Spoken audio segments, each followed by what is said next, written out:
শুনতে পাচ্ছি কারা কারা নাকি জান্নাতের টিকিট বিক্রি করছে। আপনারা খবর পাইছেন? আমি খালি অল্প একটু কথা বলে দিব।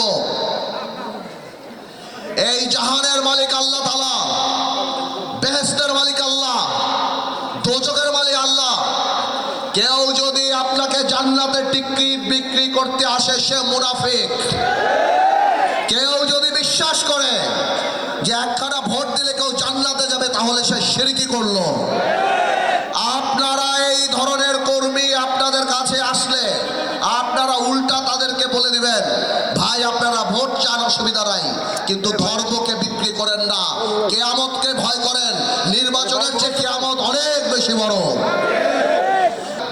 আমি পার্থ ইনশাআল্লাহ সংসদে যদি যাই, আল্লাহ যদি নেয়, আপনারা যদি সাথে থাকেন, আমি প্রথম দিন ভোলা বরিশাল সেতুর ব্যাপারে সংসদ গরম করে ফেলবো ইনশাআল্লাহ।